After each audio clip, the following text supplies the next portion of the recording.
everybody, I am Tommy, and you are on the lifeboat. Put it 2 in the chat if you want some dirt, because I got some good stuff. Kristen Melinda, Cooter by the Lake, good to see you. DS Kitty Diane, stick around. This one's going to make you, this one's worth talking about. Goosebumps 801 is here. Hey, she's back. Welcome back. Good to see you. It's always nice when we get new people. Saguaro Christmas, what's happening? Layla, good to see you, Layla. Brenda, what's going on? Hey, Bill, good to see you. Turd Ferguson, 31 days sober today for Turd Ferguson. That right there, folks. That is worth the official participation trophy of the lifeboat. Well done. That's good stuff right there. It really is. Dom, good to see you. Rosanna Dana. Electric Boogaloo, what's happening? How you been? Pamela Moreau. Lynn D, good to see you. Been a while. Rona Cooley, how are you? Mark Hardman. Without Feathers. Roberta. Monica Larimore. Tippy Tiff, there you are. Helsinki. Lynn Sanity.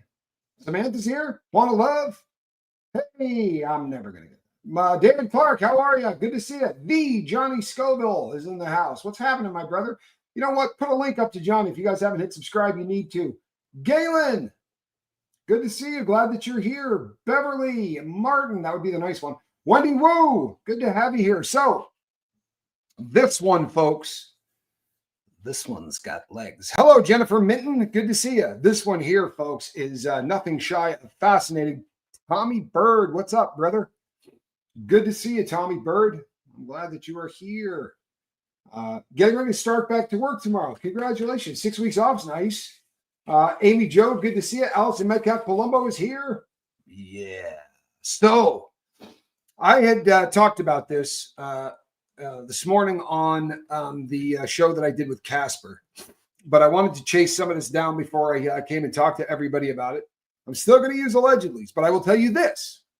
This has been filed by Buzbee. You know, Buzbee went on vacation. Like the president, hate the president, doesn't matter because we don't talk about it here. Buzbee likes him. So he was in Washington, D.C. for the inauguration, and I think he stuck around for a while after that. He's kind of a bigwig in that party, I think. Alyssa, good to see you. Hey, Dom, Spain, good to see you. So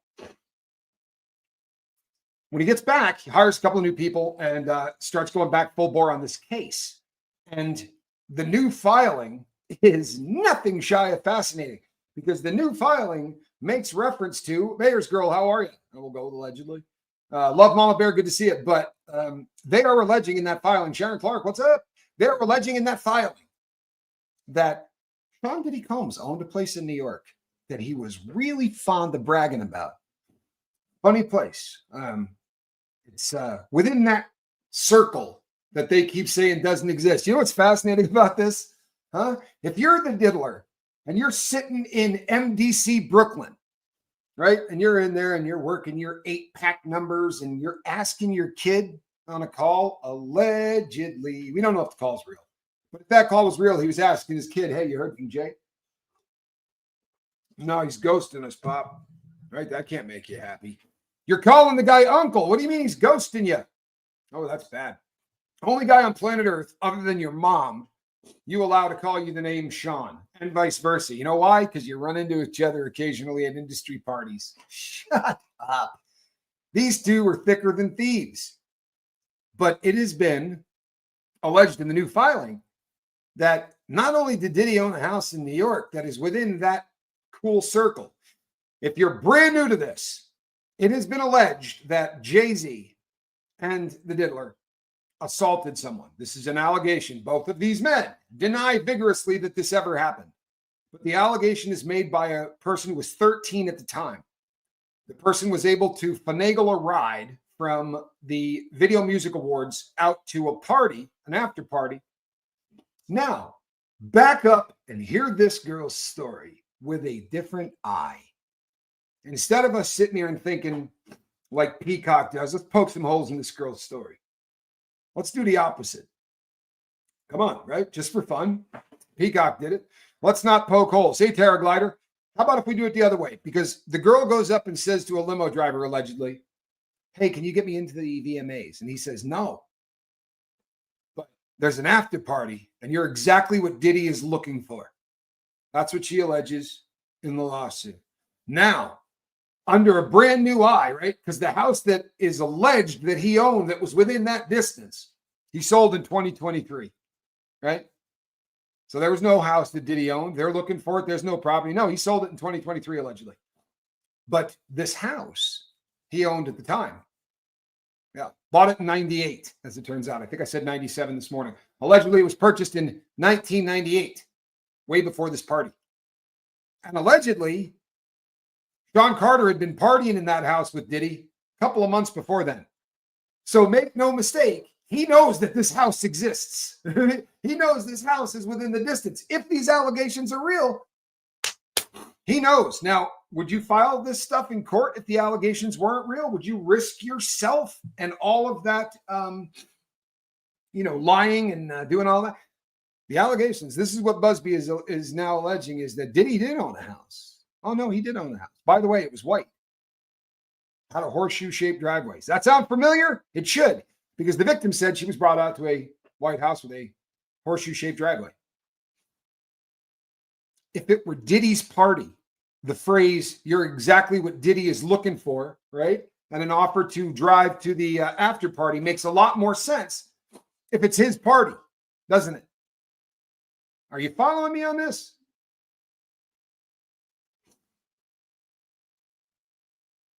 So this girl finds herself out there as asked to sign a non-disclosure agreement at 13 years of age. Now, I know that sounds ridiculous, but everybody on earth claims that this guy made them sign a non-disclosure agreement. This is something he did with everybody. NDAs are a big thing for this dude. So she signs an NDA. She goes inside. She meets some people. She mingles. She's kind of starstruck. Said she smelled a little weed, and she knows that there were people. Where are my Kleenex? John, if you grab the Kleenex. But she gets in there. She smells the stuff. She sees people doing some lines, people getting drunk, and there's little pockets of parties going on. Thank you so much. Sorry. I brought it to the wrong table. So she's offered a drink, and the drink, like has happened so many times before, she scores to so many other people. Same story. She has the drink, starts to feel woozy, and looks for a place to lay down, to be safe, right? If you're in a party and you start feeling woozy, you don't want to be standing and looking at a bunch of people doing this. No, it absolutely is not legal. You can't enter into a contract under the age of 18 without consent of the parent. That is a contract. So no chance in hell is that legal. Hello from California. Hope you're doing well and staying safe. Oh, yeah. Bill says, I knew Buzbee had some receipts. Well, I got news for you, man. I don't think we've seen the tip of the iceberg. I think that Jay-Z picked a fist fight with a dude he should not have picked a fist fight with. The guy that, by the way, scored the largest lawsuit of 2024. Booyah. Yeah, he had the largest payout of all of 2024. This is a guy that fought BlackRock. He's no chump, people. This ain't a punk. Jay-Z went after him like he was, though. Now Buzbee comes out and says, hey, you sure you haven't been to a place nearby there? Because we got proof you have been.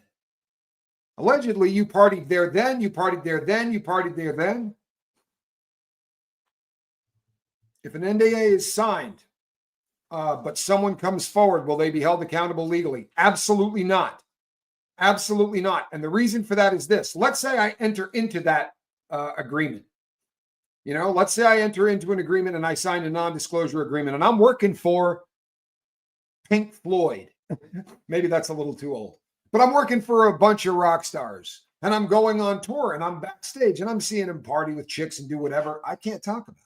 That's a non-disclosure agreement. Then I see the guy force himself on a woman. I can walk right on down to the police station and report that dude for what he just did, because what he did is a felony. And once you start to commit crimes, that NDA is out the window. If that were not the case, we would not have whistleblowers. Thank you so much, Smidge Snow. I appreciate that. That was a good show. Kind of got your heart going, but that was a good show. Yeah, they aren't covered under their NDAs if they were signed by minors or if a crime was committed. Both of those things would get that thrown out. But the girl's story is now making a lot of sense, right? Now the story's starting to make a lot more sense. Now, her dad says, yeah, I never went and got her. If I did, I don't remember any of that. Suspension of disbelief. is it a stretch for anybody here, if we're going to believe that Rock Nation sent 5 or 6 guys, whatever, 7 guys down with fake police badges to try to get former clients to turn on Buzbee? Would you be shocked to think that maybe somebody approached this girl's father? I'm not saying it happened. But these guys run the kind of organizations and the kind of businesses, allegedly, our government says that these are the kind of guys that do stuff like that. These are the kind of guys that pay people off. And make no mistake, people are paying people off because we don't know who Celebrity B is. Somebody's getting paid off. We don't know who Celebrity B is. I wonder, how funny is it? And I'm not saying it's the case. Don't demonetize me. I'm not saying it's the case, but what if it's Bebe? What if it's Bebe? And she says to her husband, man, the lawyer called and he said, yeah, I'm fighting this, man. If we lay down on this and we pay this, we're going to be paying a lot more, blah, blah, blah, whatever the case may be. And what? She goes, yeah, I'm paying. I don't want my name out there. You go ahead and do that. Not me. I'm out. That would be the only thing that explains that. And I got to be honest with you, I don't think I buy that. I think it would be more of a united we stand kind of front between those two worshipers of the Dark Lord. And I'm just saying, other people say it, I'm not. Maybe a little. You know what? They're creepy people. I'm sorry, but they're creepy.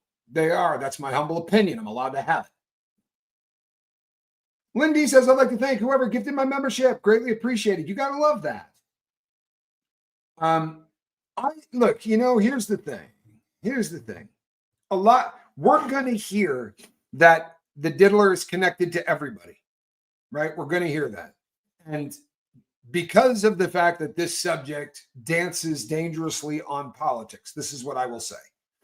We can find pictures of Diddy with almost every politician you could think of because it was in his best interest to try to do that, right?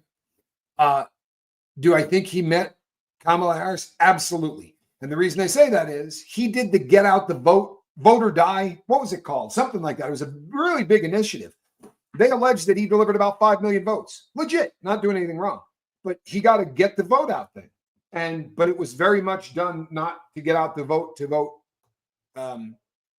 Republican. It was to get out the vote to vote Democrat. And he got to meet with some big people. There's some great clips of him with Barack Obama. It doesn't put Barack Obama at a freak off, folks. It doesn't put Kamala Harris at a freak off.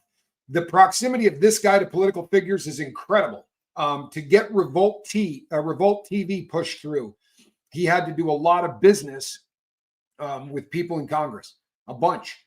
So Diddy was up there in the halls of Congress, moving and shaking to steal a bunch more, allegedly, to get a bunch more of our tax dollars because that guy who was worth hundreds of millions of dollars needed a huge break to get Revolt off the ground.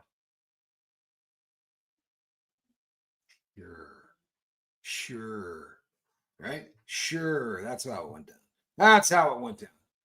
I always thought Jenny with the block was hey, you know what? Let's keep this real.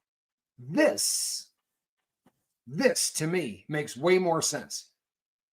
But here's my question to all of you rich stars.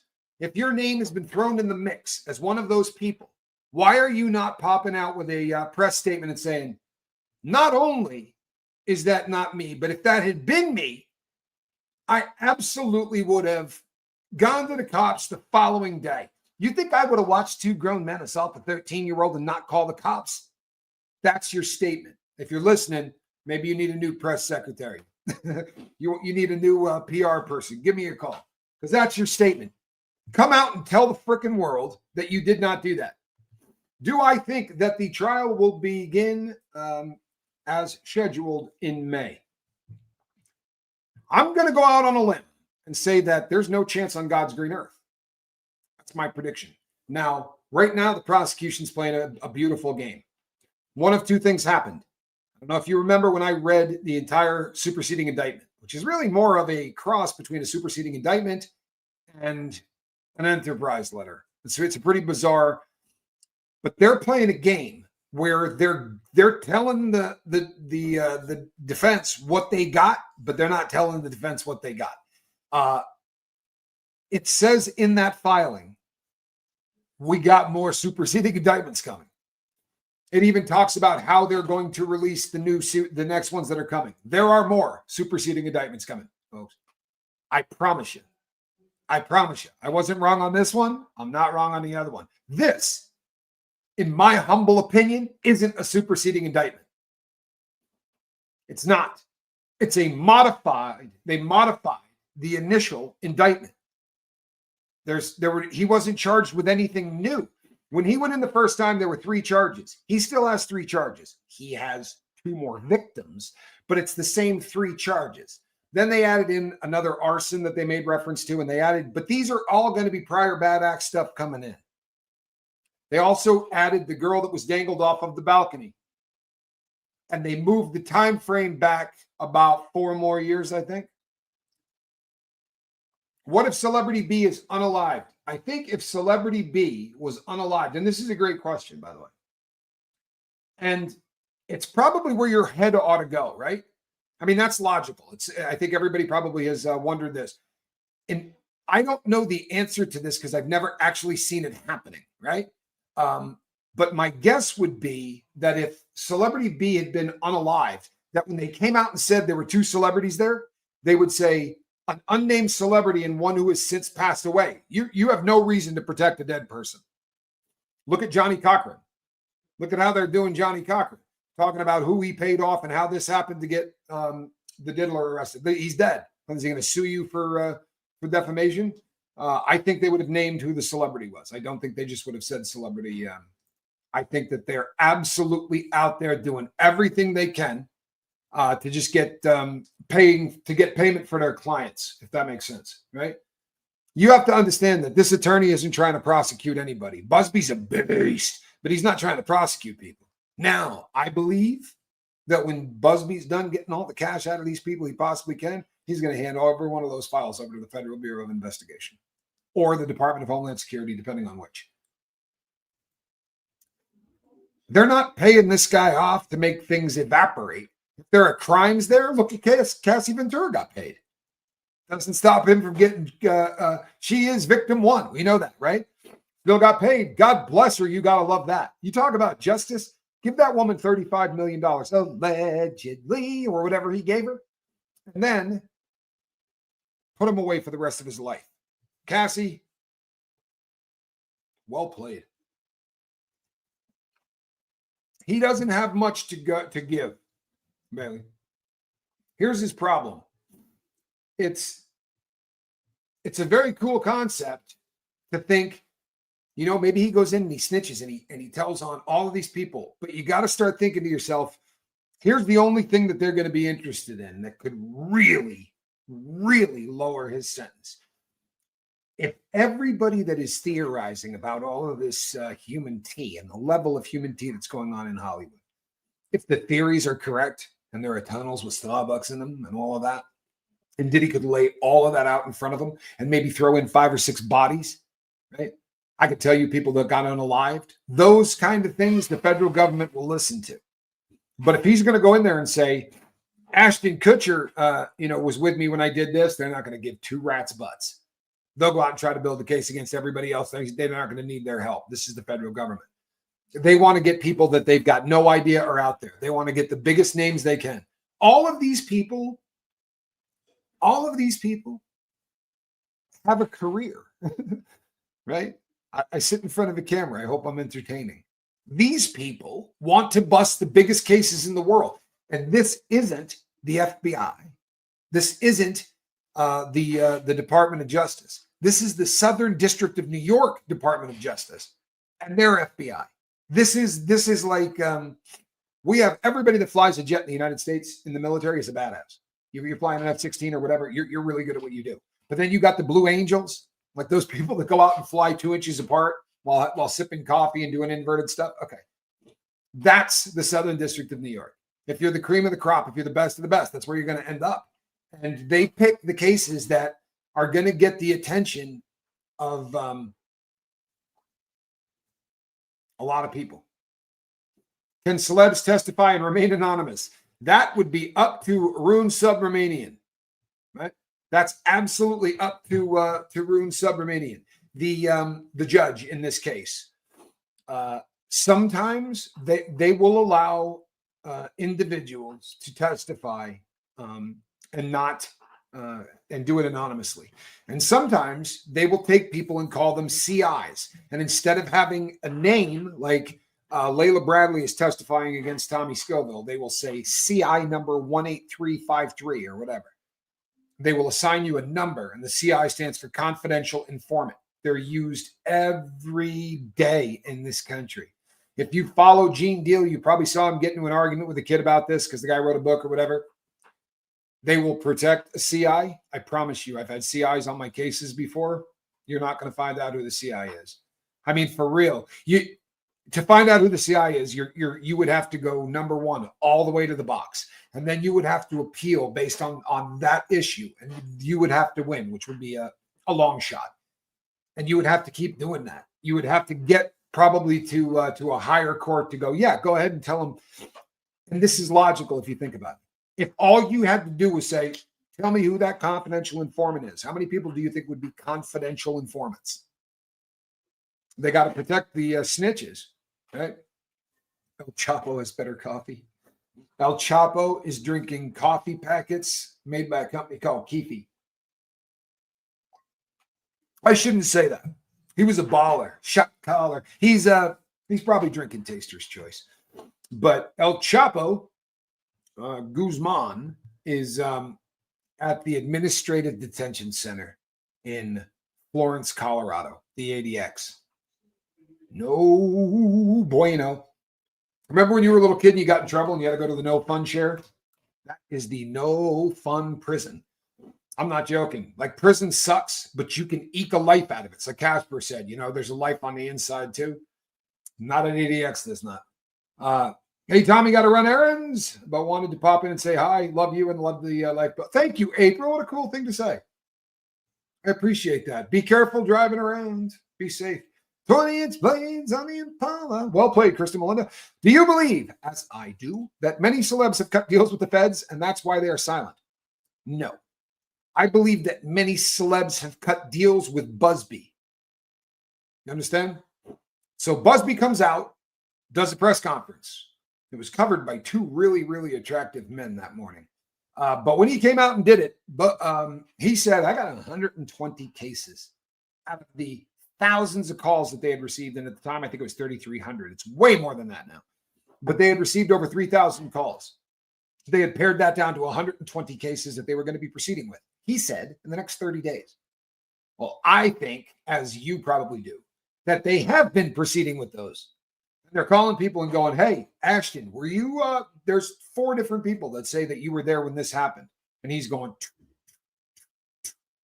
can I prove any of that? Absolutely not. But it's logical to think that someone's paying this fool. He has made statements that he has been getting paid, that there are people that have that are settling these. How many of them? I don't know. But he said he had 120. We've seen 35. I was told there'd be no math. What does that come to? Well, there's got to be more than 80 more, right? 85, 90, something like that. There's a bunch more cases. Where are they? And who the hell is Celebrity B? I think somebody's paying.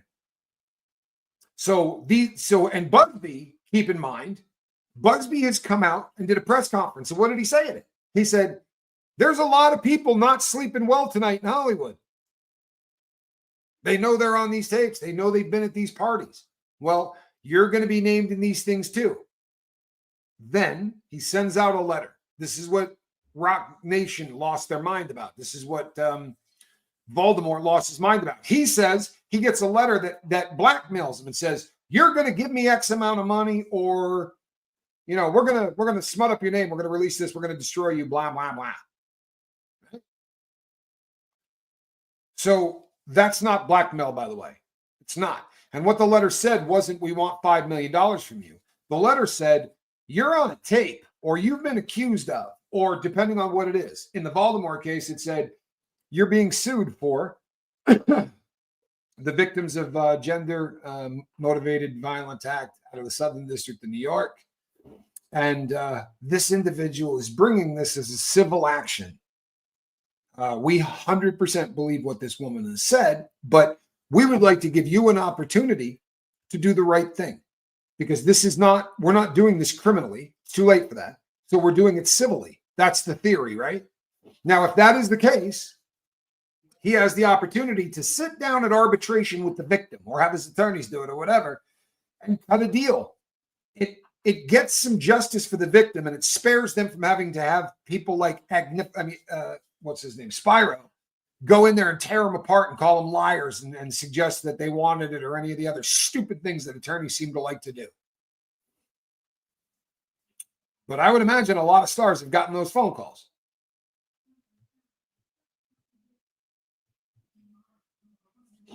What are my thoughts on Ray JKK?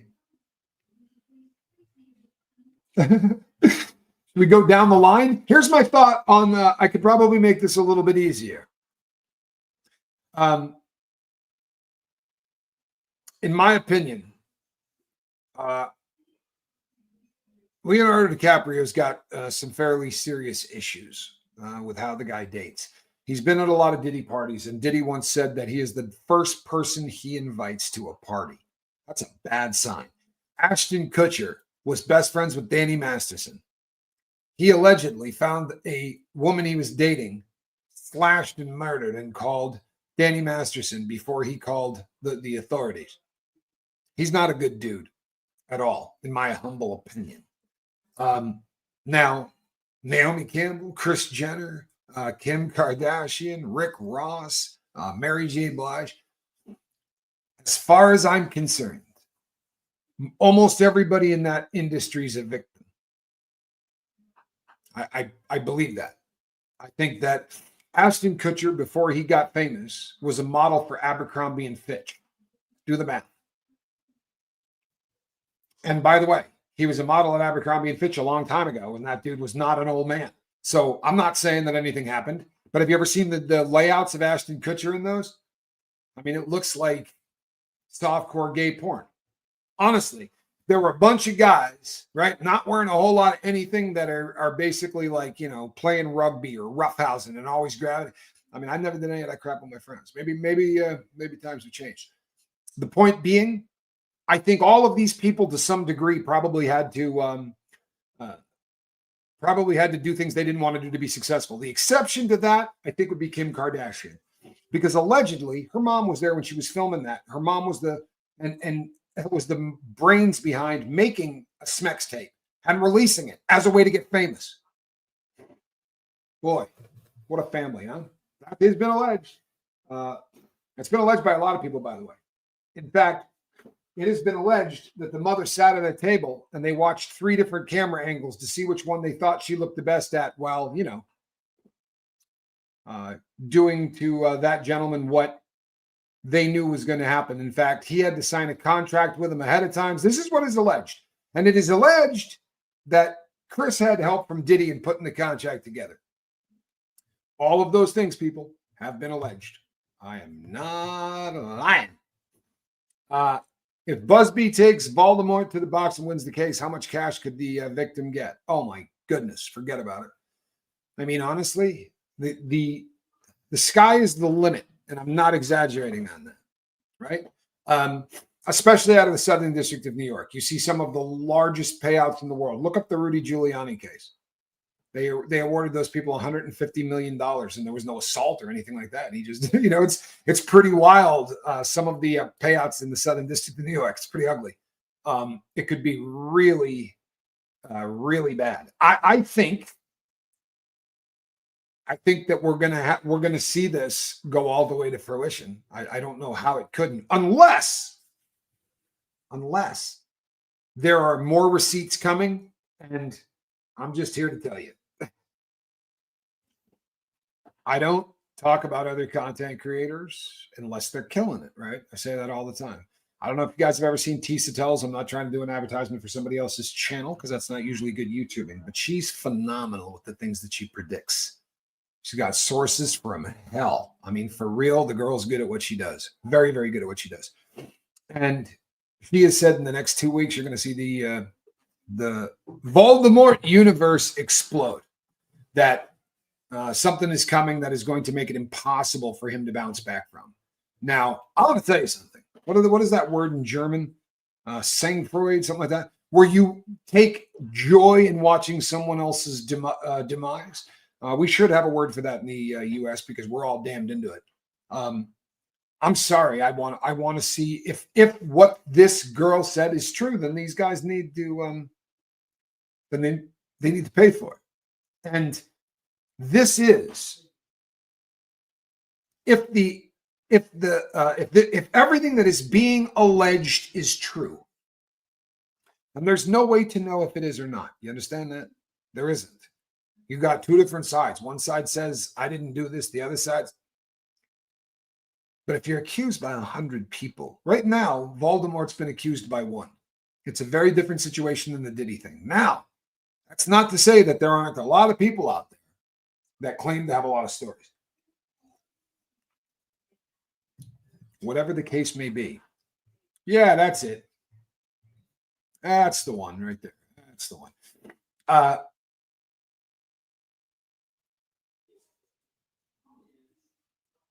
Was she first with you know why she was first with the superseding indictment?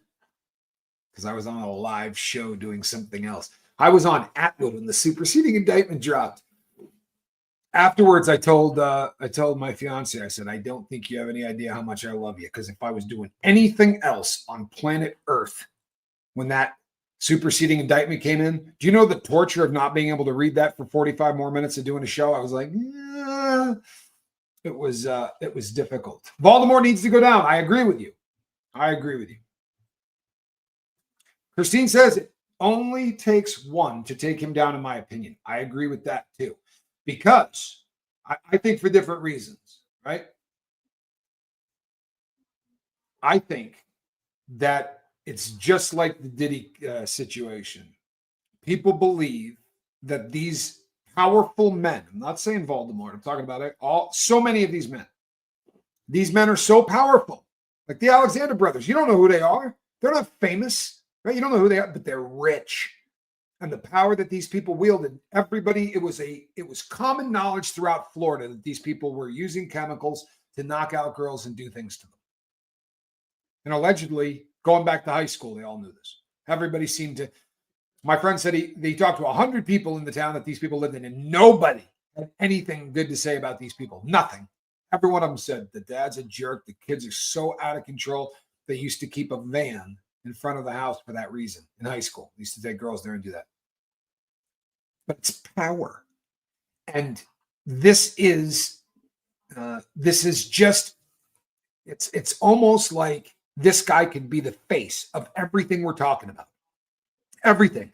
Let's just say, hypothetically, that what Buzbee just filed is real, and that there is a White House, and that there is a horseshoe-shaped driveway, and that this thing is within distance of where this girl was talking about. And you know what? There was a Jumbotron, but it was 2 streets over.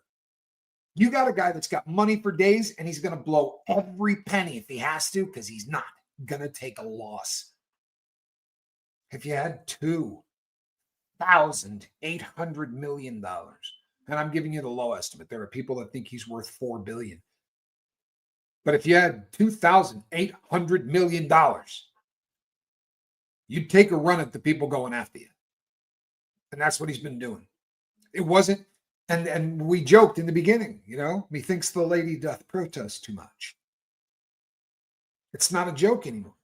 Now do you understand why this guy's got to do a full court press? What if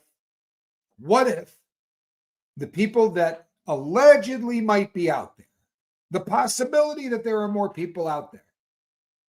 What did his ex-girlfriend say? Wait.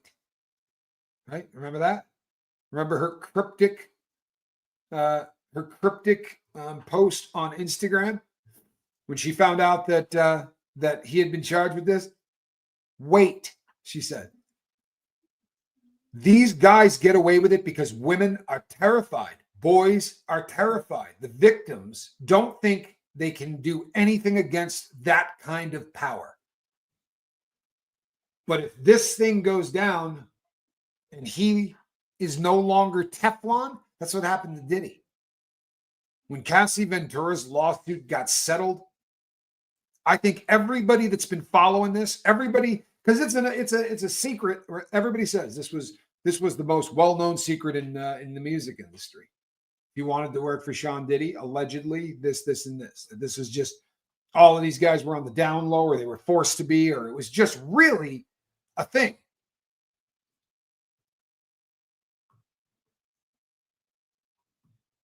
I don't know if there are times, people. What's your thoughts on Queen Bee standing by her man if the doo-doo hits the fan? I don't think there's a chance in hell. I think that woman is a pragmatist, and she'll be out the door before you can say Jimmy crack corn. That's what I think.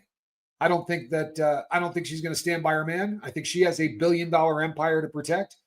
And I think that everybody on earth thanks this woman. Thank you. The 28,000. 28,000. Third time. Third time's a charm, people.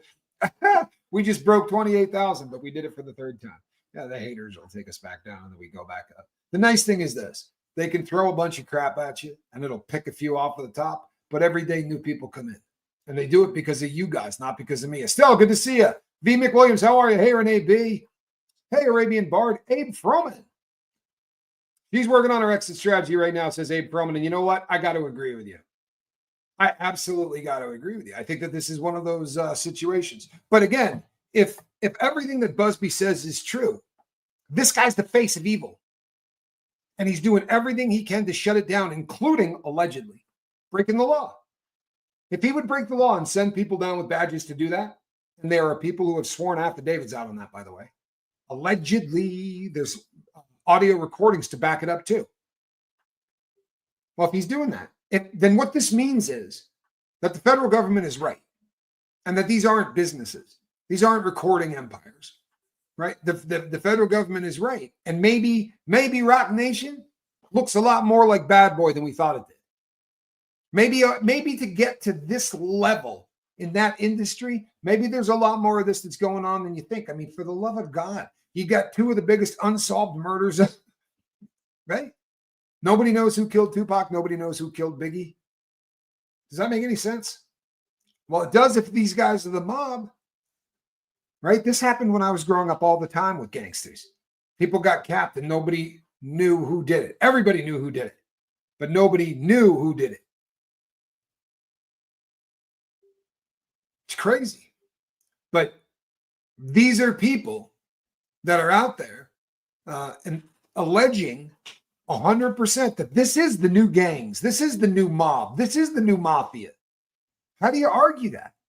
Look at how much crap they got their hands in. According to the federal government's new filing, we had a guy that had $1 billion liquor distribution business or advertising business or whatever he was doing with Diageo, because he didn't own that liquor. All he did was promote. And he got a bunch of cash for doing it, right? He made $1 billion with a B, allegedly. So he had that liquor empire. He made fashion eyewear. He had perfume. He had cologne. He had a huge line of Sean John clothing. He had Revolt television. This dude was doing it. Make no mistake, this guy was doing it. But as it turns out, it looks very much like it was just like the mafia. He had this thing set up like the mob, allegedly. Well, look at how Voldemort is going after this attorney. Tisatell says he shouldn't be worried about Buzbee. Buzbee isn't his biggest threat. If Buzbee is not Voldemort's biggest threat, God help us for what's coming. Because, and she also theorized, she said, this is laying out everything, right? This is laying out virtually how you go after him. In other words, anybody else that wants to go after Voldemort, after Jay, they're watching what he's doing with Buzbee. They're going to adjust to that. Make no mistakes. Love your show from Johannesburg, South Africa. What about Kathy White's death? I don't know who Kathy White is. And I feel stupid. Should I know who that is? I'm really sorry. If you want to send me a link about it, I'd be happy to look into it. Most of the great stuff that we chase down is because people have brought it to my attention. Should I know who Kathy White is? I'm sorry, I don't. But thank you so much. You know what? We got a lot of people from South Africa. It's amazing how many people we have from South Africa. Yvette, yeah, I think I'm doing pretty well. Great Britain, love it. I've been saying I intend to get over there. Jay's, I know exactly who you're talking about. I do know who you're talking about. The one that was having an affair with Voldemort and was bumped off because of allegedly came to a weird end. Yes. Yeah. So this is the one that supposedly is the mother of. I think I did a show on this. I don't know how far back it is. If it wasn't here, I did it on someone else's show. But yeah, I remember this. So this is a rabbit hole you can go down, folks. And here's my take on this. Did Beyonce not give birth? I don't know. There's some funky video out there. I'll tell you right now, there is some funky video out there. If you go down this rabbit hole, you will see her in some, you will see her with a baby bump. That baby bump doesn't act like any of the people that I've seen pregnant. That doesn't prove much to me. But I don't have a struggle believing that she didn't, that she's not the mother. Here's the other thing. What's up with the other kid? How come we never see the other kid? It seems like, yeah, the folded baby bump. That's probably a good way of describing it. Terry Ferguson said, but like Eminem said, shit just ain't none of my business. That, honestly, it's deflated. Honestly, if they bumped somebody out and took their kid, like that's jacked, right? That's the most crazy. But I don't know what's about to come down. I don't.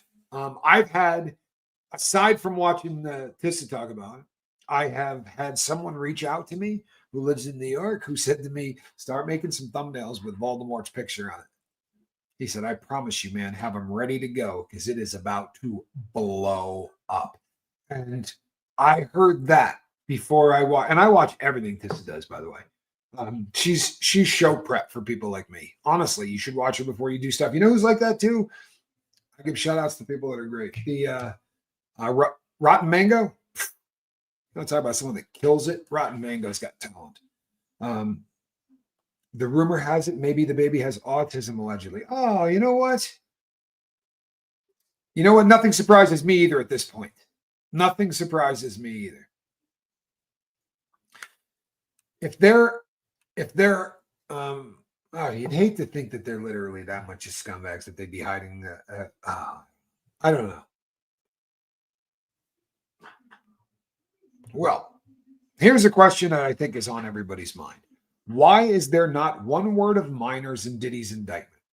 Because the second that they drop the indictment of any minors. Now, we don't know whether or not before they kicked his doors in, he got rid of anything showing minors. I don't think that passes the smell test.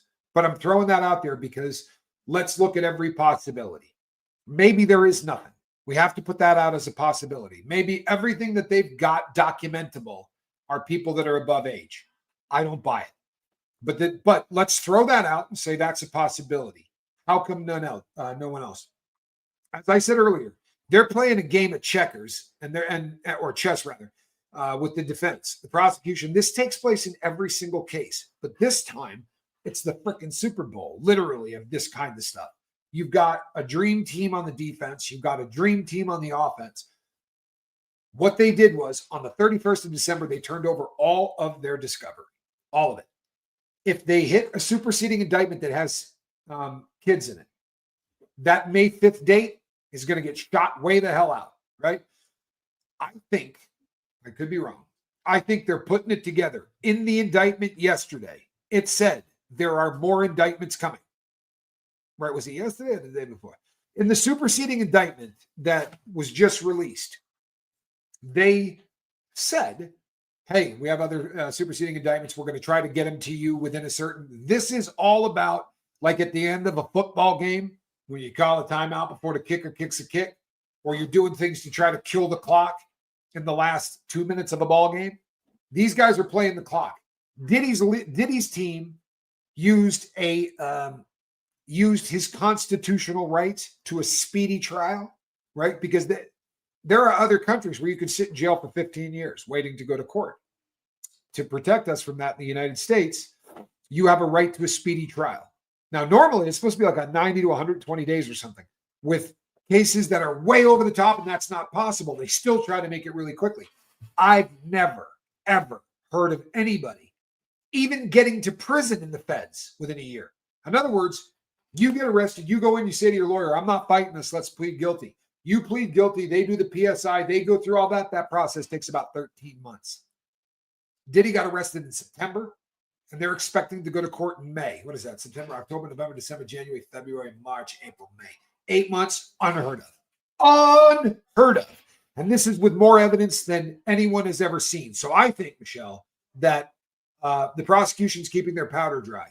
I think if they could, they're not going to not prosecute kids if they got them. If they've got this guy for doing things to underage people, he's going to get prosecuted for it. I'm not exactly sure. He's got to be the dumbest person on planet Earth if there's stuff in that house that showed kids, because he hired this attorney shortly after the Cassie Ventura lawsuit. So that was November. He allegedly started bringing Agnifilo in to do all of this crap in like December or January. He didn't get his door kicked in until what, March?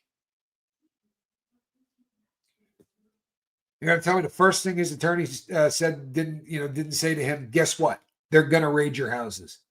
I promise you they're going to raid your houses. So if there's that stuff out there, I don't know.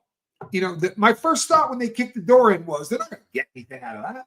Like, who would be dumb enough to leave it there? But once I found out they were kicking two doors at the same time, you're trying to keep one house from destroying the evidence of the other house. If they can communicate, that's got to be a tip, right? I figured, and I don't think you have to be a wild detective to think that that tip was Little Rod. He was the last cat in the house, right? He had been living there. You don't think Little Rod tipped him off to the pews and to whatever else was in there? So, again, at first I thought there's no chance the guy wouldn't have everything destroyed. Since then, I found out that he was doing freak offs, right? Even after the door got kicked in. Allegedly, he was doing freak offs, right? Up until like last July, it has been alleged. That's nuts.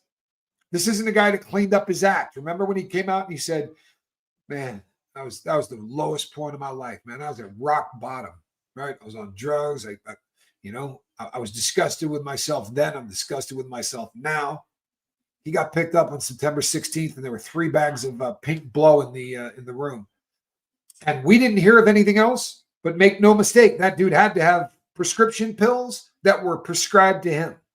Because according to Gene Deal and according to almost everyone else in his life, he's strung out badly on opiates. So he had opiates with him. You don't run out of opiates. You're not allowed to run out of opiates. You get very sick. I have been looking into this since last night. It's one of the reasons I look tired. I have been looking into this since last night. Somebody brought it up on the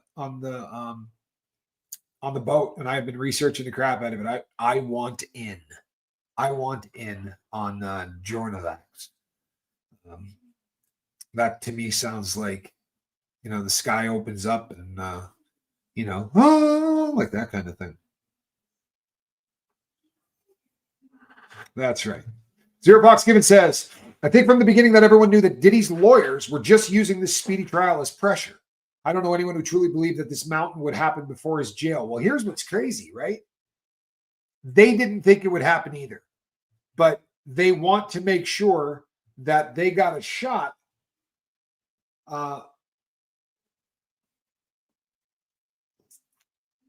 Let's just say, let me rephrase this. I think that they know they're playing the game too. This sets up for appeal. It sets up for all kinds of stuff where if you say, my client was denied a right to a speedy trial or is difficult, blah, blah, blah. Now they're throwing it right back. I guarantee you, Agnifilo has to think there's got to be a superseding indictment coming with kids, right? I mean, look at all of the civil cases. How many underage people are there in the civil cases? There's got to be a superseding indictment coming with a kid, right? And then this guy allegedly went up to the grand jury, dumped all of that stuff on them, allegedly, the Courtney Burgess stuff. So Agnifalo's got to be expecting that to come. I think they're playing chess. I think that what if they got that? But they're going to force the defense to actually go to court on May 5th. You could indict Diddy the day after he got convicted. You could say, by the way, it happens all the time. I'm not joking. All the time. A guy will come to jail and be like, yeah, I just got arrested. I just got booked on this, this, and this. And within 2 weeks of being there, he'll get papers saying he's under arrest. It's horrible, man.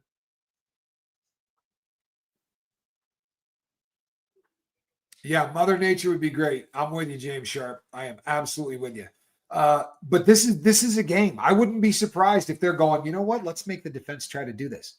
We've had this stuff a long time. They had it.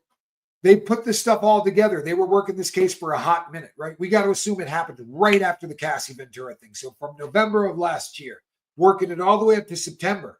Doesn't mean the defense started to work on it in September. In theory, they filed some motions or whatever, but they didn't get the discovery until the last day of December. So they've had the discovery, 32 days? You're going to get that done by May area? Well, best of luck. So I think they're playing a game.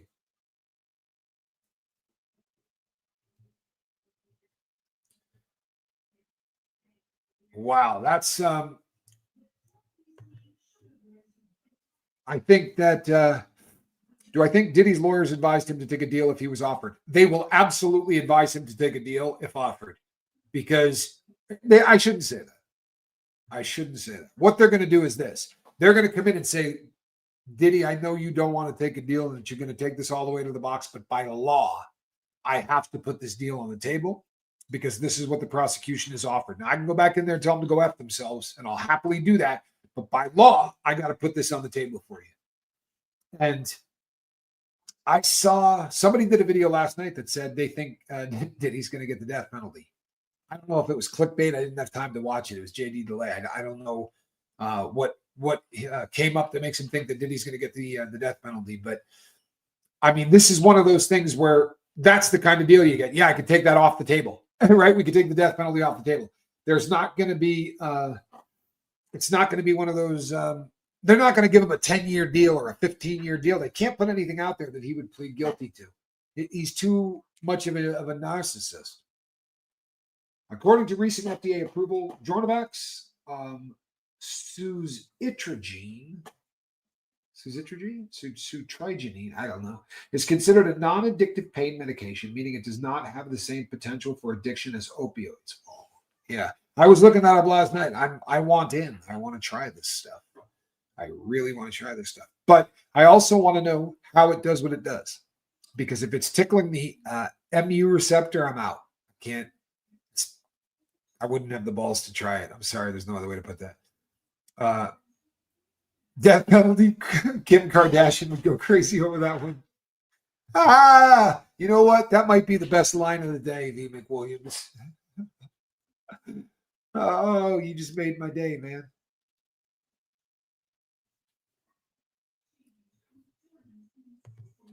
How are you? Welcome to the party. KK.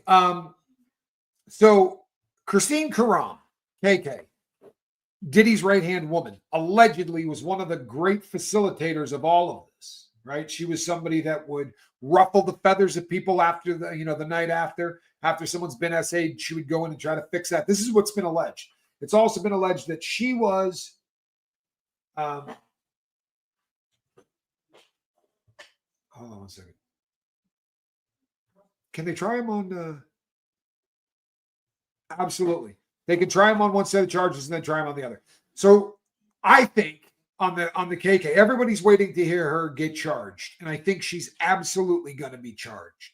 But I think that unlike Ghislaine Maxwell, right? I think that KK is probably singing like a bird. I don't think she's planning on going to prison for the rest of her life. This is a great question. Lisa Trimble asks, how can Diddy not testify with his hubris? I think it's going to be very difficult for Diddy to not testify.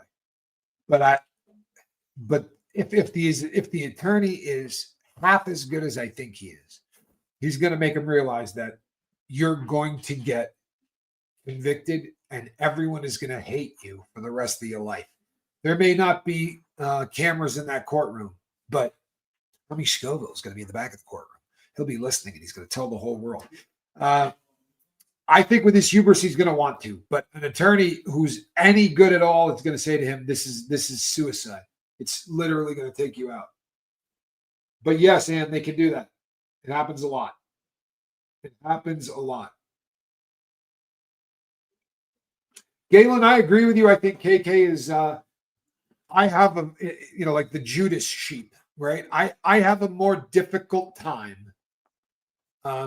I have a more difficult time with her than I do with him. So if everything they allege about Diddy is true, I'm not giving him a pass, so don't start, throwing stuff at the screen just yet.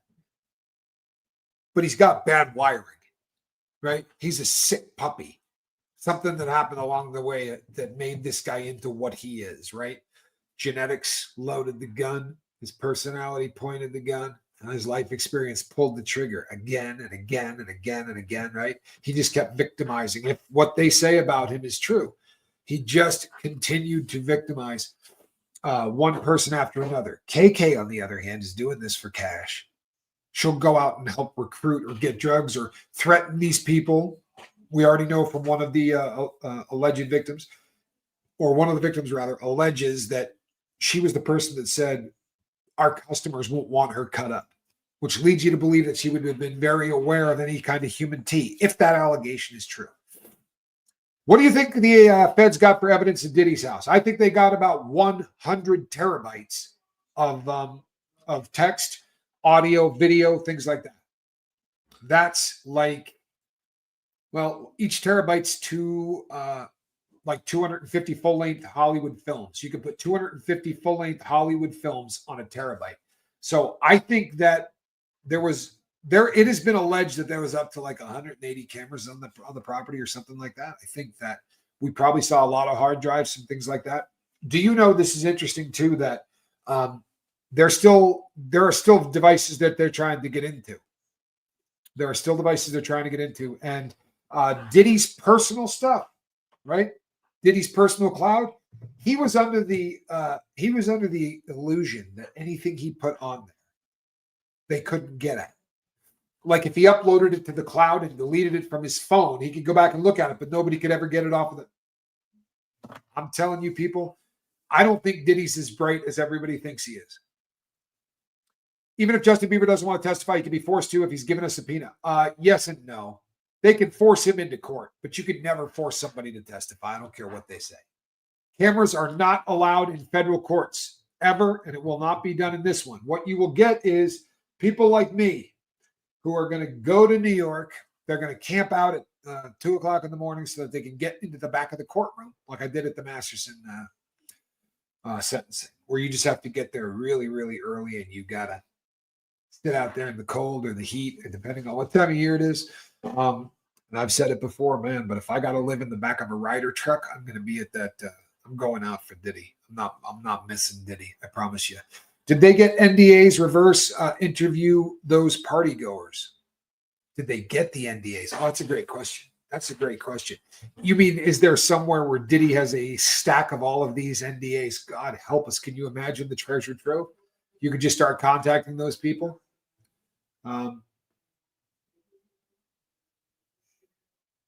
Chris Geiser says, it seems like, yes, they can do court sketches. I sat right next to the court sketch girl. Well, she was actually one in front of me, but I could watch what she was doing. They're absolutely amazing. I was talking to Casper about that this morning. It seems Diddy could victimize 1 million people and still not be satisfied. If guilty, he should spend the rest of his days of his life away from society. I agree with you. There are 3 reasons they send people to prison, and one of those reasons is to protect society from the criminal. And I think that this is one of those cases where the society needs to be protected from people who do the things he's alleged to have done. He still maintains his innocence. Did Buzbee find the house that Jay-Z's accuser said he was taken to? Diddy? Not only did he find it, guess who owned it? Sean Combs. No joke. Right. This is what was filed in the last filings from Buzbee. This was the game changer I was referring to. Buzbee has filed that Diddy owned a home that matches the description and was in that radius, and that his friend that he only sees once a year, right, because they're just industry friends, had been to that house. In fact, it had been to that house within a couple of months of the VMAs. Allegedly. That's what's being alleged. They're also saying that he purchased the house in 1998. That would have made it just dandy for that to be the after party, right? No problem there. And then again, if we back up, what did the girl say? She said that the limo driver said, you know what? No, I can't get you into this, but there's an after party. You're just what Diddy's looking for. You're just what Diddy's looking for? Sounds like he's the host of the party, doesn't it? And what did we get from Spyro? Hey, here's a picture of Voldemort at a bar downtown. He wasn't at an after party. Here's a picture of him at a gas station getting gas. He's not at an after party. Here's a picture of Tommy Scoville. He's in his office. He's not at an after party. Doesn't mean all of us couldn't have made it to that after party. It's a terrible, terrible argument. And when on planet Earth have we been able to throw something out of court before it got to court? They're saying, well, this is Voldemort. This shouldn't even have to go to court. Let's just take care of this right now. You know that cops allegedly have come forward to say, no, we did investigate this girl's claim. Former cops that are working for Buzbee have said, no, we investigated it. Buzbee also said, misquoted. I looked at this. Yes, it was vetted by somebody before me, but I absolutely looked at it. I interviewed her. This girl said, I'll take a polygraph test. It should be on TV, but it's not going to be.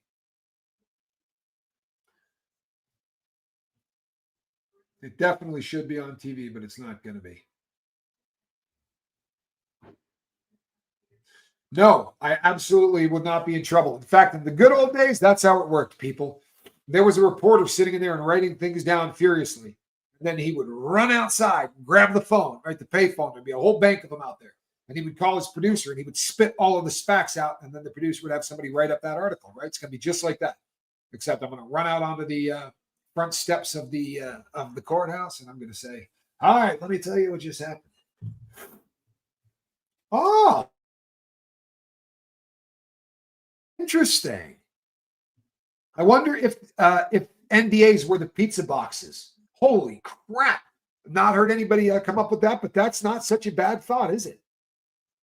Do we know why Bieber was in New York City? I don't know, but did you see the pictures of the poor kid?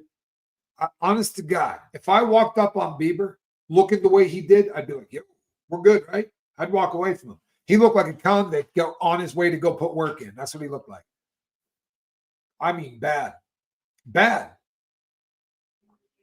You can write notes and report. You just can't record, correct? Or any form. You cannot use any form of media. You can't use your phone.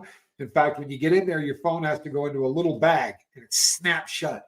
And I learned at the Danny Masterson sentencing that if you open that bag, it sounds like a shotgun going off. No bueno.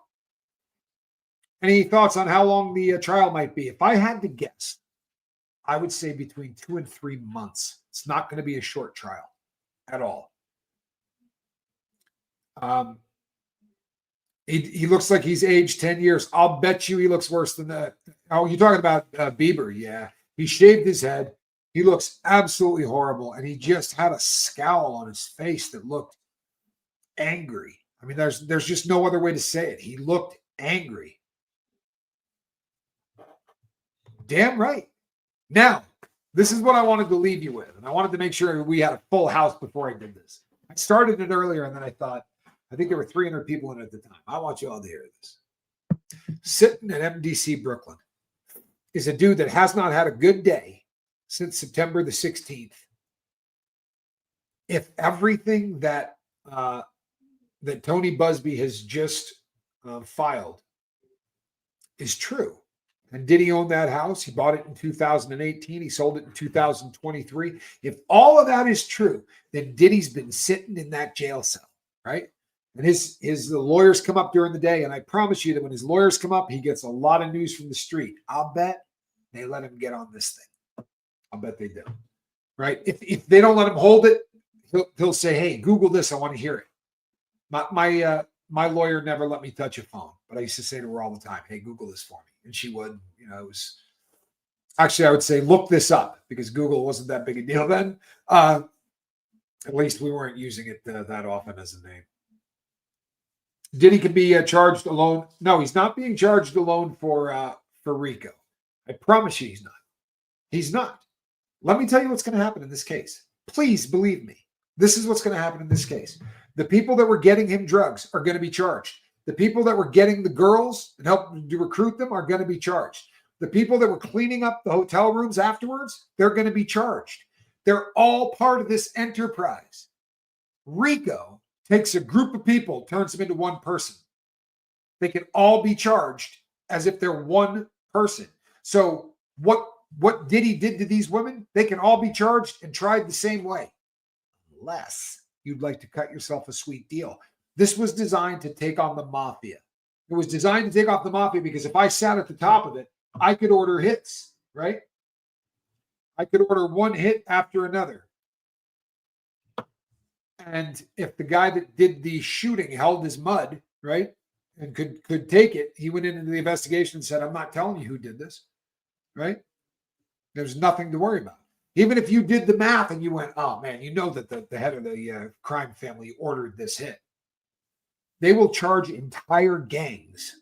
They, like in prison, they will round up, and if you happen to be in this particular organization and two people they'll charge everybody with it. They RICO the whole group. It's a pretty incredible way to prosecute someone. I know Usher was badly abused, but he continued the tradition with Bieber. It's hard not to feel bad for both of them. Hard to find all of the villains. I agree with you. My heart bleeds for Justin Bieber more than it bleeds for Usher. We don't have any reason to believe that Bieber has been continuing the tradition, right? But we do have some reason to believe that Usher, for whatever reason, Bieber's not very happy with Usher. He unfollowed him, and there had to have been a reason for that. What were you going to say about, I promise you, Goosebump. But when I started to say that, we went up to buy another 18. If by some chance everything they're saying is true, then you have to realize that Diddy knew this was coming. You understand? Diddy knows he owned that house. He knows Jay is out there running his jibs about how there's no White House anywhere. There was no Jumbotron that night. He knows what Spyro is saying. He knows that Jay is dodging this bullet. Do you think he kept his mouth shut? Huh? Or do you think maybe he dropped a dime? Somehow we figured it out. Somehow Buzbee figured this out. But if you were to leave, if you're my best friend on earth, and we're a couple of billionaires, and I'm in jail and you ain't come up to see me, you haven't put any money on my books, and I'm sitting in there going, you know what? Me and that dude did a bank together. That dirty SOB isn't even going to write to me. You know what, man? Screw that dude. Then you're sitting in there and you get charged, right? You get not charged. You get sued. You get sued for that night at the VMA. And you're sitting in jail going, holy crap, celebrity A and B. Man, that's Voldemort and his old lady, or that's Voldemort and my girlfriend at the time, right? Maybe he thinks, he knows who it is. Maybe he's thinking, so it's J-Lo, and oh man, he's screwed. Then he hears the big statement. That never happened. This person's a liar. There isn't even a White House that close to there. Couldn't get there from there, right? There was no Jumbotron. All of the stuff, and Diddy sitting in that cell going, he knew this was coming. Think about it. Diddy was a co-conspirator on that, if you believe the story. And if you do, he knew in October when this got filed, he knew what was coming. Or he was sitting in there thinking, so he settled. He went in there and gave money to Buzbee. That dirty SOB, right? And then all of a sudden he hears that it's Jay. I'll bet you he got a chuckle out of that. What do you think? I'll bet you Diddy had his first good day in prison yesterday. For real. I'll bet you he's taking some sick satisfaction in knowing that, guess what? Your story's unraveling. Maybe you don't have a press conference, genius. I mean, what an idiot. You think that it was his attorney that wanted to do that? You think Spyro wanted to come out and go, let me tell you all the reasons this is BS? He's an attorney. He wants to go into courtroom and fight it at $700 an hour. Right?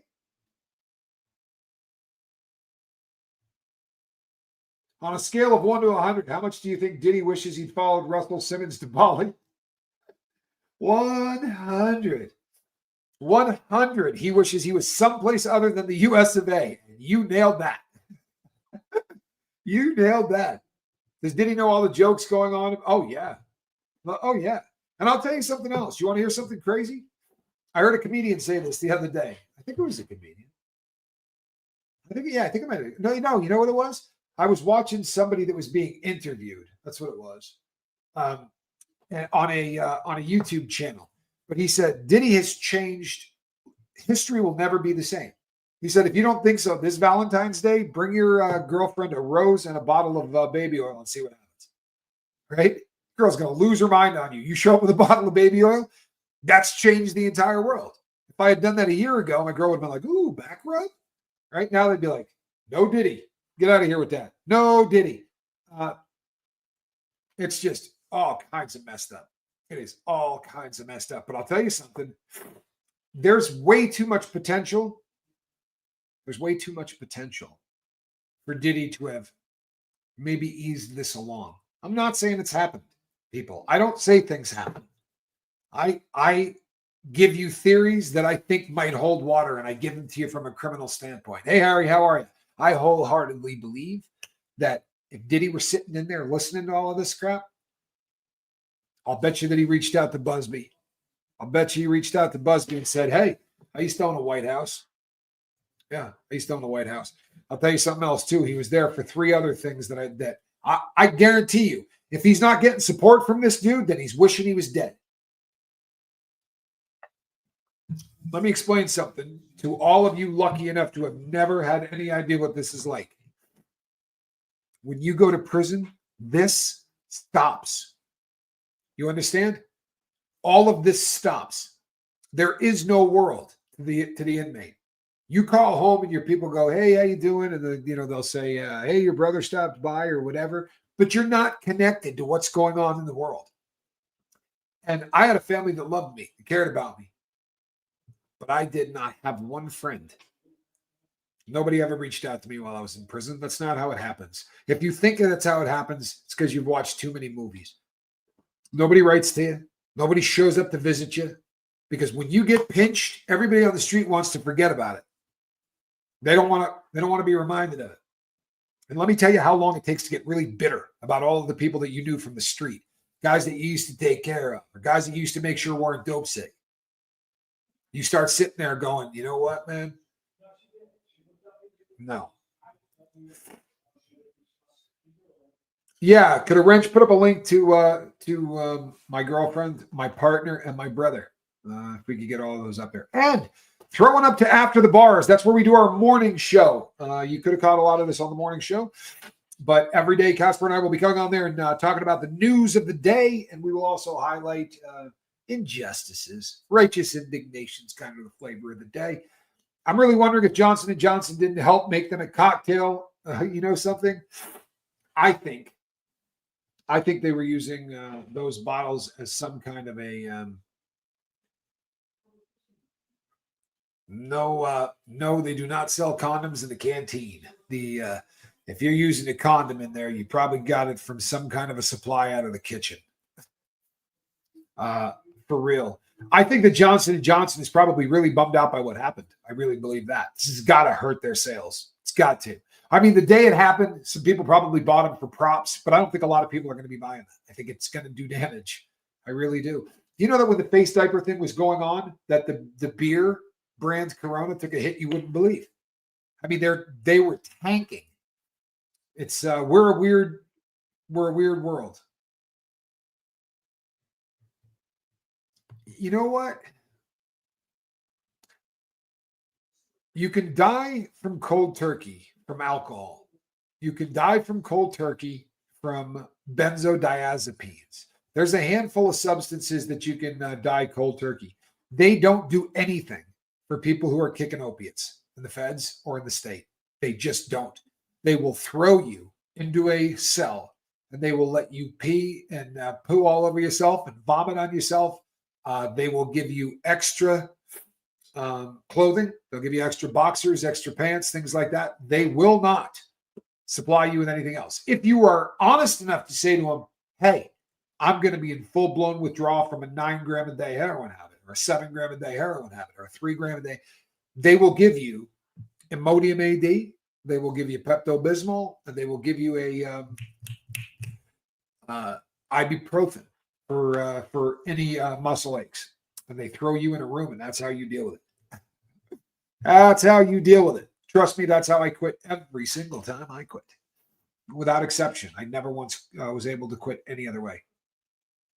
Thank you for the after the bars link. I think you'll dig it, man. I had a 7 gram a day habit. It's miserable.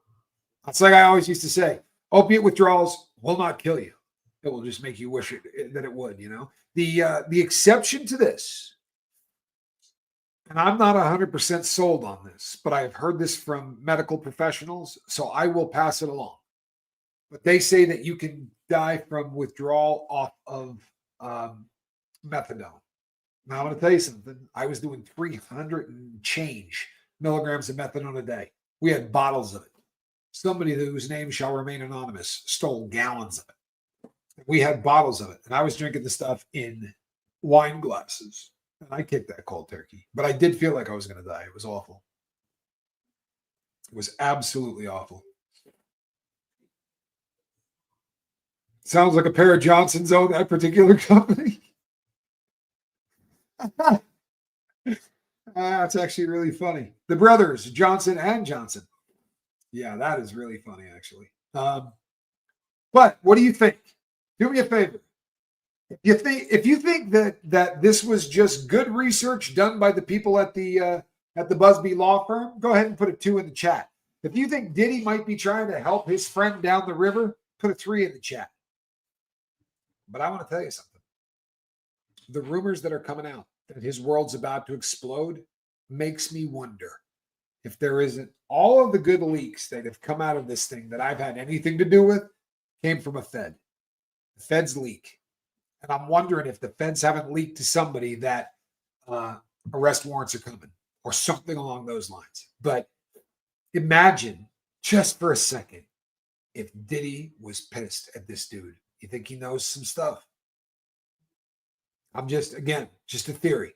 How much dirt you think they might have on each other? You've heard all the rumors, right? And Jaguar hasn't been sued, but Jaguar has said, right? I don't miss Jag. What I mean is, I don't miss Jag's show. I watch Jag's interviews. I don't miss any of them. But Jag has said that his wife had spent time with. They were sharing and swapping and doing all of that stuff. That they were fixtures at freak offs. You heard that. That came out of her mouth, and she ain't been sued over it. She hasn't been sued over it. You know, Jaguar Wright's been. It's amazing how much she's been able to say and not get sued. I'm telling you. I'm trying to come off my antidepressants. It's nothing compared to full-blown withdrawal from substances. Lisa, I don't know if you're right. I've talked to friends of mine who were junkies who said, and I say that with respect, I'm a junkie. I don't mean that in a negative way. But I was on junk. And I've talked to friends of mine that were on junk who said they had some horrific times coming off of antidepressants.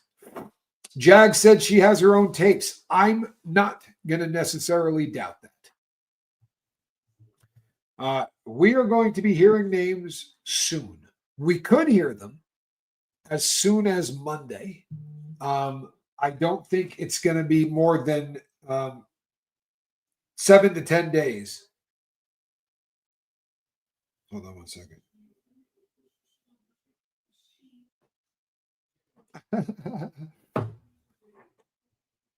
Woohoo! Nikki, I talked about this the other day. Very astute. Nikki says, if you watch the documentary, The Fall of Diddy, you can see how he was never held responsible for his crimes, ever, until now. Time's up for him, I guess. Lucinda! Good to see you. And I am glad that it's helping you. That's awesome. Equisize is an actor. What's the question? I'm confused. P. Diddy is a mogul, if that's who we're talking. If that's who you're asking me, he was a music mogul, billionaire, has had a bunch of hits making music, has been in films. He's an icon in the United States of America, or was until he became the world's biggest scumbag. This is why I hate Diddy. I did it. I don't know whether I did the show or maybe I've got the thumbnail and just haven't done it yet. But I wanted to do a show, or maybe I did. I can't remember. My brain's not what it used to be. But I've got the notes that I wrote out for a show. Why I hate this guy, and the reason that I hate Diddy as much as I do, the reason I can't look away, is this is a guy that has had so many opportunities for the cops to intervene and make this stop. The guy that he hit with a champagne bottle in the head and he got 1 day of anger management. If that's me, I get a 5-year prison sentence for assault with a deadly weapon. Plain and simple. But he was a billionaire. If I was just, regular run-of-the-mill dude and did any of the stuff that he hit his son's coach with a kettlebell, no time, right? DeWitt, he opened up. They were shooting at that guy, trying to run him off the road, high-speed chases. Diddy's been in and out of court. How about Natanya Rubins, right? He shot her in the face. They say Shine did it. She said, no, it wasn't Shine. I was staring down the freaking barrel of it. She's been saying that for 25 plus years, right? She's never, ever wavered. No, he's a bad dude. This is a very bad dude, allegedly. I think the next news about Diddy will come from his children. Do you believe he wouldn't victimize his family in order to control them? Oh, God, no. I think he would victimize anybody to control them. The people closest to him are the greatest threat. Interesting. Very, very interesting. When someone drops charges like assault or abuse, the state often picks up the cases. How are people paying off to stay silent? State does not pick up the case. These are all being filed in the Southern District of New York under the Survivors of Gender-Based Violence Act, right? This is not something. 4 months clean. Congratulations. That is absolutely awesome. Good for you, Equisize. These are crimes where the statutes of limitations have gone, right? I was a thief. I robbed the casino, right? A small one, a sports book. I got away with it. I can tell you about it because it happened so long ago. I can't be charged for it. They can only charge you up to 7 years. And that varies with every crime. But if you took too long and you got time barred out, meaning you couldn't get justice, they passed this law ostensibly to give you an opportunity to get justice if you somehow missed it in the regular courts. So these cases that are being settled are civil cases. The person isn't getting taken to court to get sent to prison for 10 years. They're getting taken to court for $30 million or $10 million or $20 million. All of these things. Equus, I love to hear that. I really do. Congratulations. But you did the heavy lifting. I promise you, I had nothing to do with that. But I hope you're as proud of you as we are. That's awesome. It really is. And that's a long time. Good stuff. Good stuff. Lynn says the lifeboat is my meetings. Well, me too. Me too. You know what? Let's do that again. Equus has been around a long time. I recognize the name. I didn't recognize the avatar because you cleaned it up, or changed it up. Love it. So glad that you're here, and I'm glad to hear that you're sober. That's fantastic. I work in pharmaceuticals and don't like taking medication. Trauma makes you desperate for a cure to forget or cope. We are hypnotized to believing it's good. It makes you depend on it unknowingly. You're absolutely right. You're absolutely right. And the fascinating thing about this is that the power of placebo. I would not have believed it personally. I really wouldn't have. But I remember a situation. I knew guys that sold cut. They sold it to a group of people. I was with them and I went, what are you doing? at the time we were selling the Bolivian marching powder, and we used to buy this stuff that would numb you up a little bit. It kind of smelled like the stuff, but it does nothing. You could buy it at any head shop. It's cut. It's something you mix it with because it isn't going to kill anybody, and it really feels like that stuff, right? And we were out in Vegas, and my friend says to me, he comes rolling up because he wanted money from me. He had lost all his cash. I said, I'm not giving you any money. And then he comes up and he's like, he's got cash. And he's like, dude, I turned it into. I go, where did you get money? And he's like, I sold some stuff. I'm like, you don't have any stuff. I'm like, I have the stuff. And he goes, no, the cut.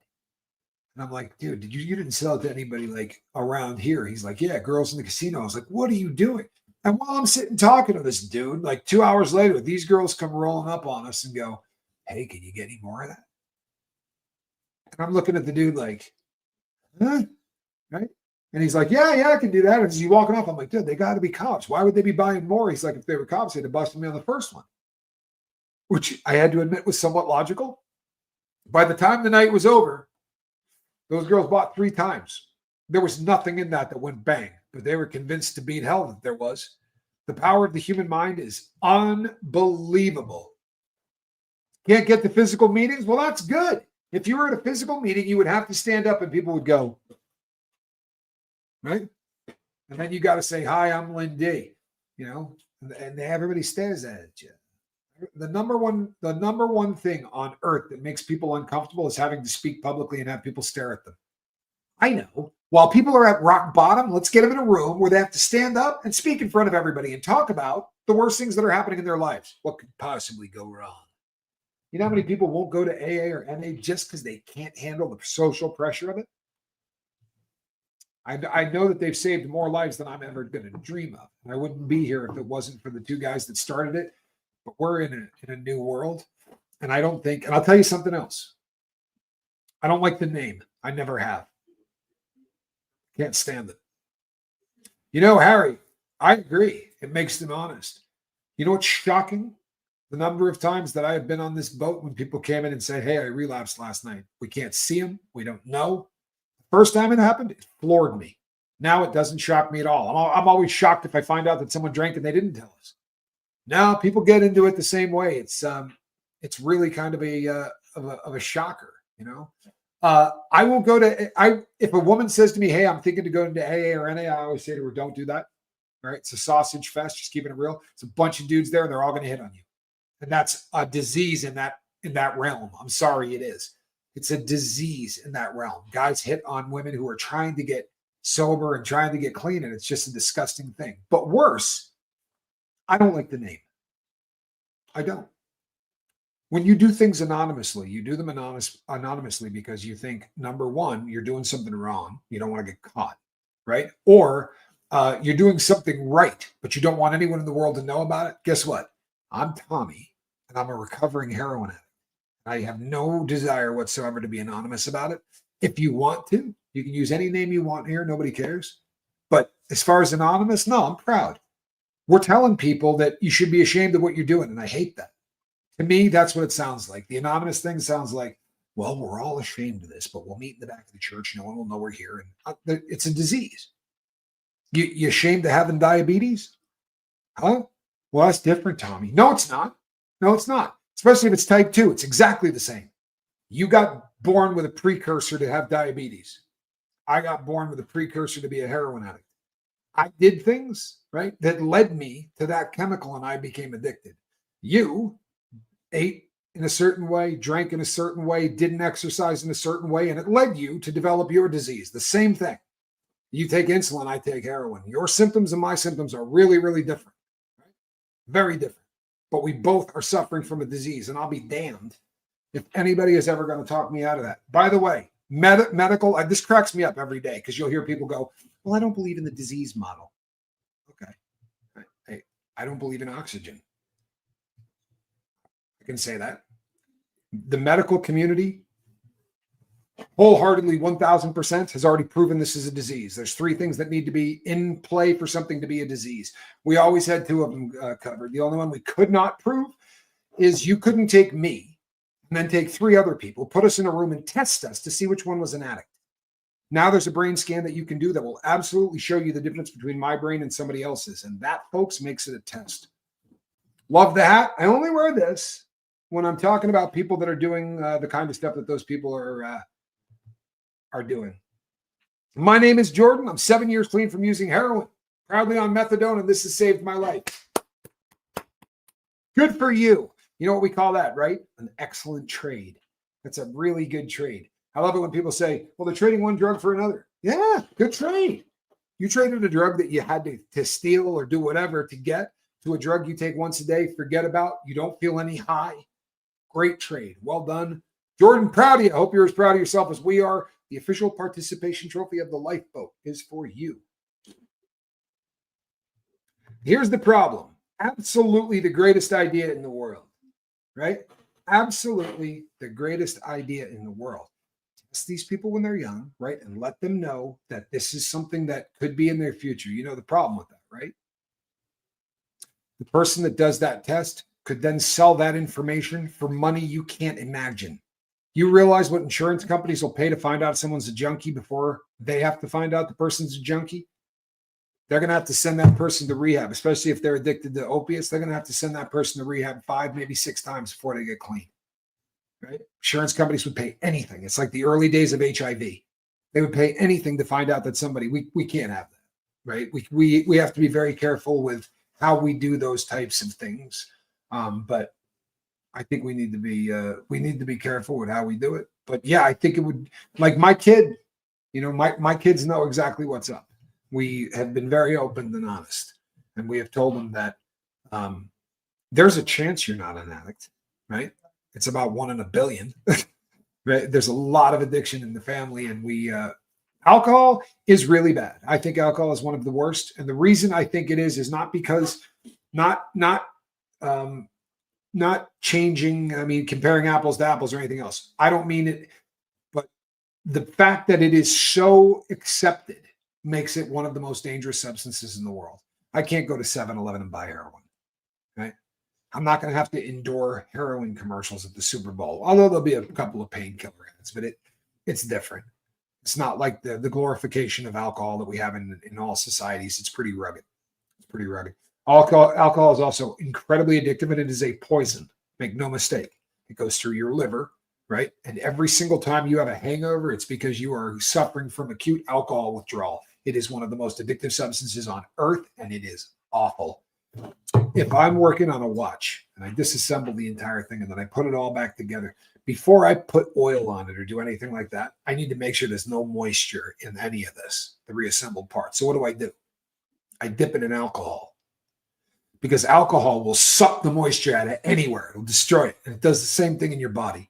That's why when you wake up in the morning after a hangover, you put your head under the faucet and turn it on, and you drink for 3 minutes. You've never been that thirsty in your life. Well, you're not, right? You literally have never been that thirsty in your life, because all of the liquid in all of the cells in your body just got sucked out. What could possibly go wrong? It should be banned, in my opinion. But if we educate people a lot better, I mean, the truth is, once again, 80% of people who drink don't have a problem. By the way, everybody loves it when I say this. 80% of people that do cocaine don't have a problem. Crazy, right? But it's the truth. And I knew people that I did heroin with who used to do it all the time with me, but they never got a habit. They had the ability to chip, to do 2 days and then not do it for 5 or 6 days and then do it for a couple of days. Not made of that. Knowing the third day was going to screw me up, I did it anyway. I could not. I'm allergic to opiate, and that's it. I can't do it. 30 years of abuse because I never had proper mental assessment. Everything changed when diagnosed with ADHD at 48. Everybody get that memo? Huh? Everybody get that memo? Man, don't be afraid to go and ask for help. Don't be afraid to get a proper mental health assessment. You would be blown away how life can improve. I'll tell you something right now. When I quit heroin, if it had not been for the substance Wellbutrin, I don't think I would have made it. Just keeping it real. I went through a period of time with nothing. And I'm not kidding you. Like if you walked up and said, hey, Rock, what's going on? I went, sober, right? Still sober. I'm not kidding you. I mean, you talk about white knuckle sobriety. Like I would sit and rock back and forth with my eyes closed, praying that the 18 minutes that still had to go by before they locked the cell door and I couldn't get out to go get dope. It was awful. It was god awful. And when I got onto Wellbutrin, it was still really hard, but it was manageable, right? No, Diddy's biggest problem has nothing to do with addiction today. But all of these problems came because of his addiction. Make no mistake. There are individuals, I'm one of them, I'm telling you right now, I'm one of them, who they could be a completely different individual, but once you add that opiate, they become Jekyll and Hyde. I'm that person. I'll steal your purse. I will. You leave it, or I'll go into it, steal all the money out of it, and leave it there. I tried to never leave a trail, but I would steal your stuff and help you look for it. That's who I was. It's I did 13 years. I assume you're asking incarcerated. I did 13 years. I went to prison for bank robbery. I went to prison for gun running, and I went to prison for possession of stolen property. The pews were it wasn't because these mean anything to me. It's because I had to come up with $700 a day every single day just to pay for my habit. Lovely Leroy Creates. I'm sorry if I bummed you out. That is absolutely a lot of people watch this and don't know that I'm an ex-convict. It depends on when you catch the show. I robbed a bunch of banks. I was a bank robber. Yes, Equisai says, I think it shows who you really are. I know, for some people, there are people out there that would take that stance. It's not what it did to me. And when I was a youngster, I was a pretty good kid. All of that changed when I got addicted to opiates, and it became the center of my universe. God wasn't more important. My kids weren't more important. My girlfriend or my wife wasn't more important. Money wasn't more important. My health. The only thing that was important to me was to make sure that I continued to do it. It's just that simple. If I didn't continue to get it, I didn't get a lot of time for bank robbery. I got 48 months. 48 months. I didn't use a weapon, and the longer sentence came from the selling of guns. No, I didn't love myself. I didn't like myself, and you wouldn't have either. There wasn't a lot to like. One of the nicest housemates I ever had, fresh out from robbing 7 banks in a day. That's a record. I'm serious. I knew someone that robbed 5 in a day, but 7 is pretty damn impressive. Honestly, I find that to be fairly impressive.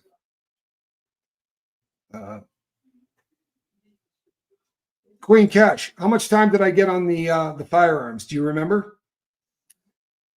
Because I don't remember it off of the top of my head. I'm trying to remember the exact number of. I'm trying to remember the exact amount of time. It sounds like you got my record, and I'm not being a wise ass, but I was being serious. If you happen to know it, I want to say it was 96 months, but I could be wrong. What happened to my mentor? My mentor is awaiting a hearing to determine whether or not the federal government is going to allow him to get resentenced and get a new sentence. The beautiful thing is this: just the ability to go in front of them to do this was probably a 1 in 100 shot. So we've made it this far. He wasn't a sponsor. He was a black guy that took pity on a stupid white dude and helped him get sober. I wouldn't call him a sponsor. Mentor is probably a really good word for it. We didn't do the 12-step, so I don't know that sponsor was, and he taught me so much more than how to be sober. I can't even begin to tell you. I mean, he taught me how to be honest. He taught me a lot of things. He's doing really, really well.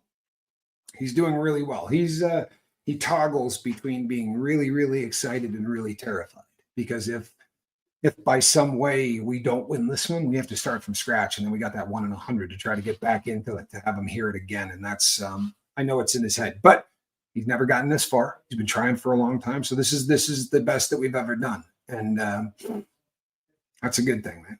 That is a good thing. And you know what?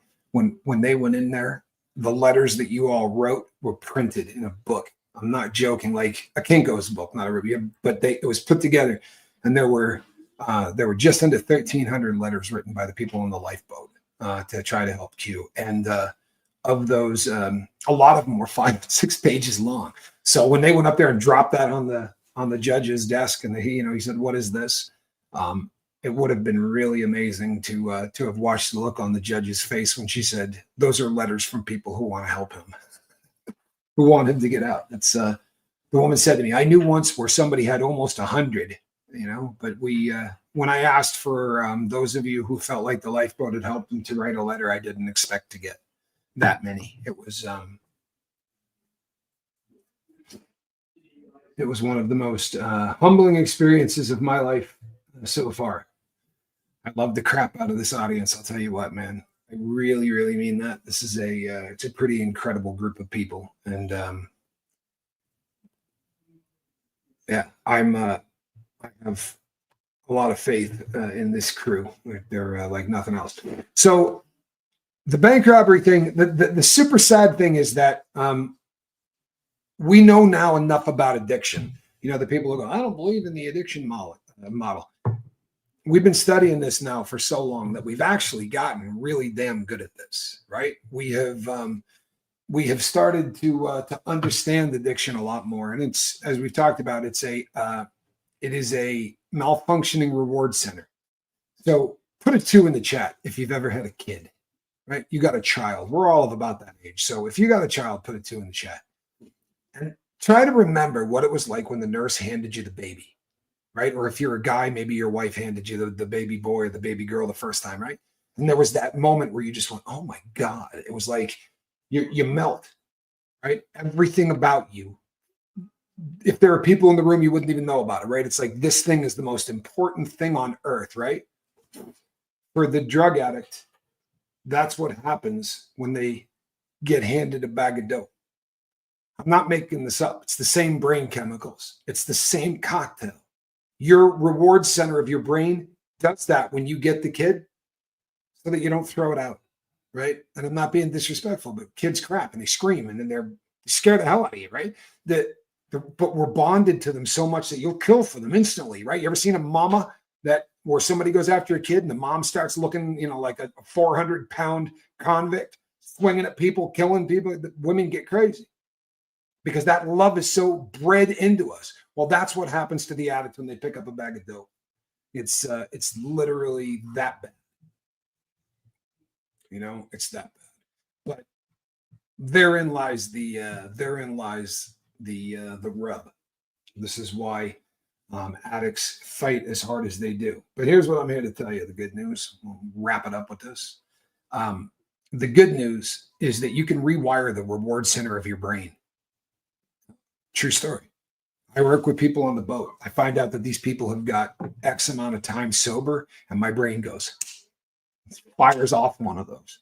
This has been a hell of a boat. I got on today not feeling too good, but I'm getting off of the channel feeling really, really happy. Oh, I can prove it to you, M. Pocus. How about this? I can prove it. Thank you, Dennis from Boston. I love you, my brother. You're in my thoughts and prayers.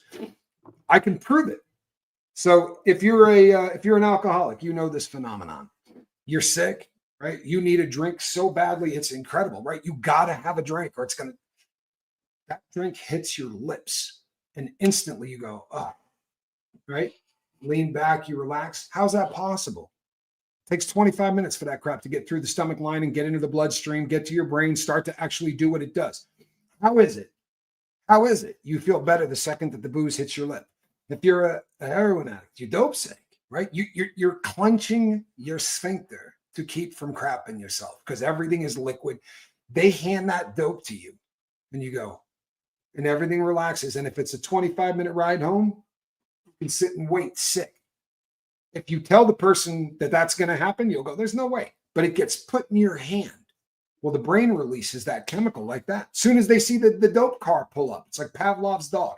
That bag goes in my hand. I'm holding the heroin, and instantly I know I'm not going to be sick anymore. I can relax. No big deal. Crazy, right? It's proof that the reward center of the brain is doing the heavy lifting because the booze ain't kicked in yet, right? And with the heroin, I hadn't even done it yet. I just got it in my freaking hand. You know, instantly you start joking and laughing. It's crazy stuff. It really is. Yeah, not booze. It doesn't matter what the drug is, right? It really does. How about this one? All right. Let's say your substance of choice is the Bolivian marching powder.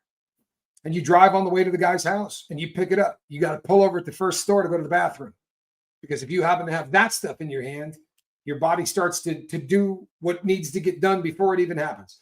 When I used to sell the stuff, and there was a particular dude, and every time he would come over, I would put the stuff out on the table. He'd go, I need to use your bathroom. I'd go, go ahead, dude. Go ahead.